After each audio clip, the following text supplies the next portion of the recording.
भगवान ने दुनिया बनाई कि लोग दुखी हों इसलिए नहीं बनाई, और कोई दुखी रहना चाहता भी नहीं। तो न सृष्टिकर्ता ने दुखी होने के लिए सृष्टि बनाई, न भोक्ता जीव ने दुखी होने के लिए सृष्टि में कोई कोशिश की। फिर भी लोग दुखी क्यों? परम सत्ता ईश्वर ज्ञान स्वरूप है और चेतन रूप है, और वही ईश्वर आत्मा होकर बैठे। हाथ को पता नहीं मैं हाथ हूं, लेकिन चैतन्य ईश्वर की सत्ता से मन जानता है कि हाथ है। मन ठीक जानता कि नहीं जानता, उसका निर्णय बुद्धि करती है। बुद्धि का निर्णय ठीक है कि बेठीक है, उसको देखने वाला भी ज्ञान स्वरूप सूक्ष्मतम चैतन्य परमात्मा है, और वो हमारे हितैषी। अगर हितैषी नहीं होते और अंतर्यामी नहीं होते, चेतन नहीं होते, तो हम बुरा काम करते तो हृदय की धड़कनें क्यों बढ़ती है? हम तो नहीं चाहते बुरा काम कर, हृदय में डर आ जाए, धड़कने।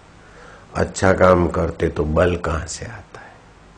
तो मानना पड़ेगा वो चैतन्य है, ज्ञान स्वरूप है और हमारे हितैषी है। जैसे बच्चा बुरा काम करता है तो माँ बाप रोकते हैं क्योंकि बुरा फल होगा। अच्छा काम करते तो उसको पोषते। ऐसे ही त्वमेव माता च पिता त्वमेव।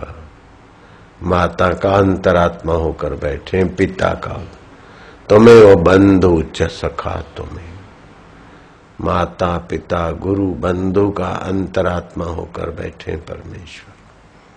त्वमेव विद्या द्रविणम त्वमेव सर्वम मम देव देवा। तुम सर्व रूप में आप हो, मेरे देव हो। तो फिर मैं दुखी क्यों? और वो समर्थ सृष्टा हमको दुखी करना नहीं चाहते, हम दुखी रहना नहीं चाहते। वो हमारे से दूर नहीं है और उसने हमारी उपेक्षा नहीं की।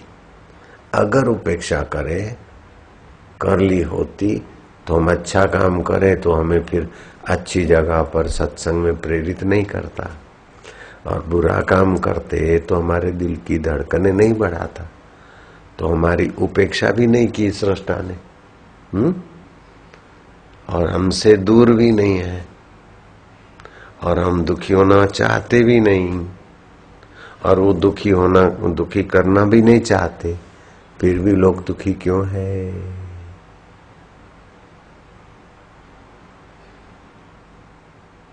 बिल्कुल साफ प्रश्न है। बस बात का समाधान, सच्चा समाधान मिलेगा वेद शास्त्र महापुरुषों के अनुभव के अनुसार। बोले दुखी कौन है कि जिसे विशाल तृष्णाएं है? सुखी कौन है जिसे तृष्णाएं नहीं है, आत्मा में संतुष्ट है? मूर्ख कौन है जो जगत को सच्चा मानकर वहां सुख खोजता है? बुद्धिमान कौन है जो सत्य को खोजकर उसमें विश्रांति पाता है और पूर्ण सुख को पा लेता है? पूरा प्रभु आराध्या, पूरा जाकर नाम। अपने आप का शत्रु कौन है? बोले संसारी चीजों में सुखी होने के लिए विषय विकार झूठ कपट बेईमानी करे, वो अपने आप का दुश्मन है। फिर उसी में लोभियां बनती, राग द्वेष निंदा, वो अपने आप के दुश्मन लोग ही बनाते। अपने आप का मित्र कौन है? जो अपने आत्मा की शरण जाता है। आत्मैव आत्मनो बंधु आत्मे रिपुरात्मना, ये शास्त्र आया, गीता है। बंधुरात्मनात्म तस्य ये नात्मैवात्मना जिता अनात्मनस्तु शत्रुते वर्तेत आत्म शत्रुवत। जो अनात्म वस्तु है, परिवर्तनशील है परिस्थितियां, उसमें जो अपने को खपाता है सुखी होने के लिए, सेवा के लिए लग जाए तो अहोभाग्य है, लेकिन सुखी होने के लिए, अहम पोषने के लिए, कुछ बन के दिखाने के लिए अपने आप का दुश्मन है। आत्मा परमात्मा की सत्ता पर पर्दा डाल दिया और अपने मैं से कुछ बनकर दिखाना चाहता। तो भगवान दुखी करना नहीं चाहते, हम दुखी रहना नहीं चाहते, फिर क्यों दुख है? भगवान ने उत्तर दिया, अज्ञानेन आवृतम ज्ञानम। अज्ञान से उनका शुद्ध ज्ञान ढक गया, शुद्ध समझ ढकी हुई है।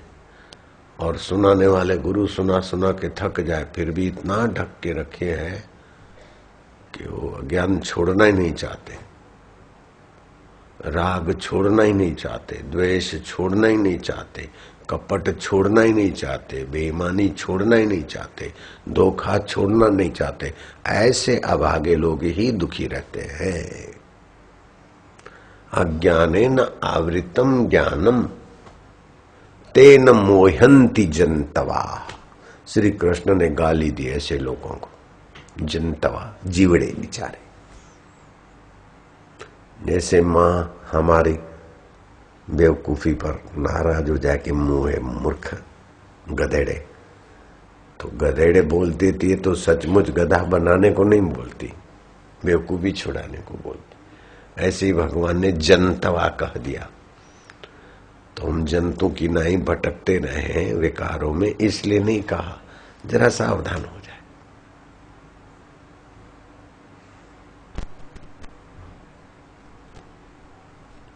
ना दत्तम कश्चित पापम ना सुकृतम विभु अज्ञानेन आवृतम ज्ञानम तेन मोहंती जनतवा। अज्ञान से उनको उनका शुद्ध ज्ञान और शुद्ध समझ दब्बू हो गई, ढक गई, इसलिए वे मोहित हो जाते। तुलसीदास ने कहा, मोह सकल व्याधि न कर मूला। मोह से सारी व्याधियां पैदा हो जाती, कर करके भी आखिर मरते दुखी होकर फंस गए।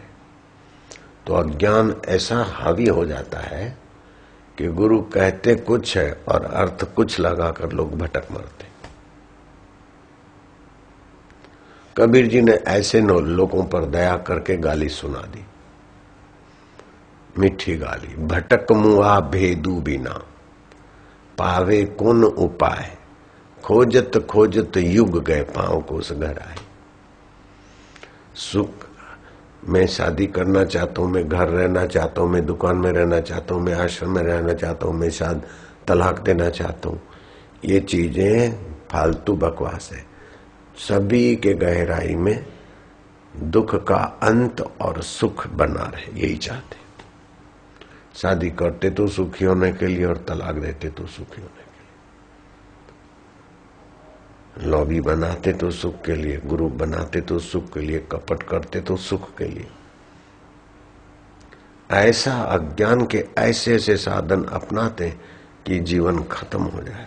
अज्ञानेन आवृतम ज्ञान।